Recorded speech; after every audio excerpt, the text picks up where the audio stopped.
प्रदेश में योगी आदित्यनाथ की ये जो एंटी क्राइम की एबीसीडी है वो जरा समझाते हैं। देखिए, महिला सुरक्षा को लेकर जीरो टॉलरेंस की नीति का दावा करने वाले मुख्यमंत्री योगी आदित्यनाथ ने समाजवादी पार्टी पर करारा प्रहार कर दिया है। यूपी विधानसभा में सीएम योगी समाजवादी पार्टी पर तंज कसते हुए कहते हैं कि पहले एक कहावत चलती थी, देख सपाई बिटिया घबराई।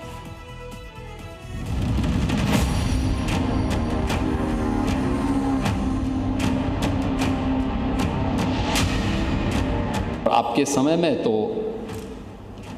एक कहावती प्रचलित थी कि देख सपाई बिटिया घबराई। ये तंज सपा सरकार में बेटियों की सुरक्षा से खिलवाड़ पर था, जिसे पिछले 9 साल में सीएम योगी ने बदल डाला है। यूपी में अपराध और अपराधियों के खिलाफ योगी सरकार की जीरो टॉलरेंस नीति है। सीएम योगी प्रदेश में महिला सुरक्षा को लेकर कितने सख्त हैं, ये बताने की जरूरत नहीं है। एक बार फिर सीएम योगी ने विधानसभा में विपक्ष पर और समाजवादी पार्टी पर पलटवार करते हुए कहा कि यूपी से माफिया का सफाया कर दिया है। आप पता नहीं गैंगस्टर से इतने भयभीत क्यों हैं? इंसेफ्लाइटिस को हम लोगों ने वैसे ही मार डाला जैसे माफियाओं को हमने रौंद डाला है यूपी के अंदर। सीएम योगी ने सदन में बता दिया कि यूपी में अब माफिया का नहीं, योगी राज है। सभा पर तंज कसते हुए योगी ने कहा कि रात में महिलाएं गहना पहनकर निकल सकती थी। आज बेटियां दिन में ही नहीं, रात में भी सुरक्षित घर से बाहर निकलकर नौकरी के लिए जाती हैं और किसी की हिम्मत नहीं कि बेटियों की सुरक्षा से खिलवाड़ कर सकें। आपके समय में तो दिन में नहीं निकलती थी, अब तो नाइट शिफ्ट में भी महिलाएं उद्योगों में और कार्यालयों में काम कर रही हैं। इससे बड़ा उदाहरण और क्या हो सकता है? महिला सुरक्षा को लेकर योगी ने मंचलों को कड़ा मैसेज दोहराया कि यूपी में रहना है तो दंगा नहीं और बेटियों की सुरक्षा के साथ समझौता नहीं होगा। जैसे प्रदेश से माफिया का सफाया किया, वैसे ही गुंडों अपराधियों पर लगातार नकेल कसी जाती रहेगी।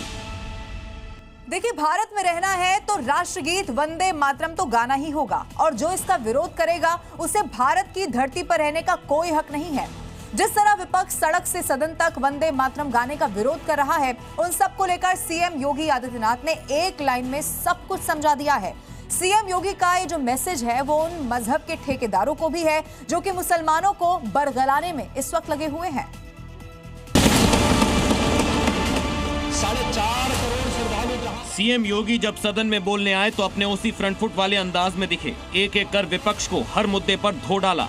मुख्यमंत्री बोल रहे थे और विपक्ष सोच रहा था कि अगला नंबर कहीं उनकी पार्टी का न आ जाए। इसके बाद सीएम योगी ने वंदे मातरम का विरोध करने वालों का जिक्र भी किया, क्योंकि समाजवादी पार्टी के सांसद अफजाल अंसारी ने इसे उल्टा सीधा फरमान बताया तो कांग्रेस सांसद इमरान मसूद ने कहा था कि वो सम्मान में खड़े होंगे लेकिन गाएंगे नहीं, और सीएम योगी के टारगेट पर यही दोनों पार्टी के सांसद आ गए। कह रहे हैं कि वंदे मातरम नहीं गाएंगे, हिंदुस्तान का खाएंगे। आपकी पार्टी के नेताओं ने कहा है, आपकी पार्टी के नेताओं ने कहा कि वंदे मातरम नहीं गाएंगे।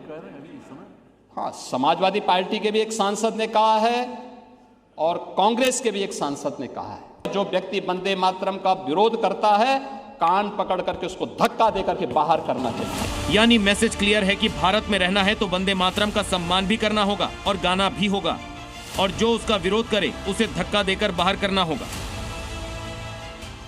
सीएम योगी आदित्यनाथ ने विपक्ष पर जातियों को आपस में लड़ाने का भी गंभीर आरोप लगा दिया है। योगी आदित्यनाथ यहां पर कहते हैं कि तुष्टीकरण के नाम पर आक्रांताओं का महिमा मंडन करने का काम सपा नेताओं द्वारा किया जाता रहा है।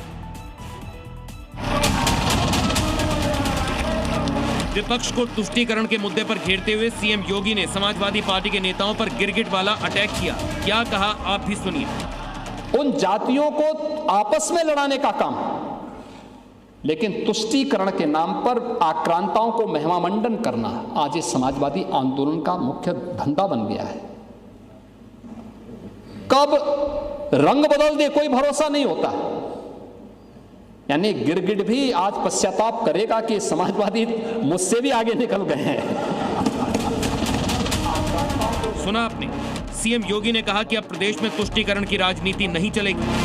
लोग अब विकास के नाम पर वोट करते हैं और पिछले 9 साल में डबल इंजन की सरकार यूपी को विकास की नई ऊंचाइयों पर ले जा रही है। अब यूपी टॉप 3 राज्यों में शामिल है। यूपी उस दिशा में काम कर रहा है, उसको लीड कर रहा है देश में। ऐसा नहीं कि हम पीछे हों। देश के अंदर अगणित 3 राज्य होंगे, उनमें यूपी एक राज्य है। योगी का विपक्ष पर तुष्टीकरण वाला ये प्रहार ये बताने के लिए था कि अब जातियों के नाम पर लड़ाकर उनकी दाल नहीं गलने वाली। लोग विपक्ष की चाल समझ चुके हैं और विकास के रोल मॉडल पर सवार होकर नई दिशा तय कर रहे हैं।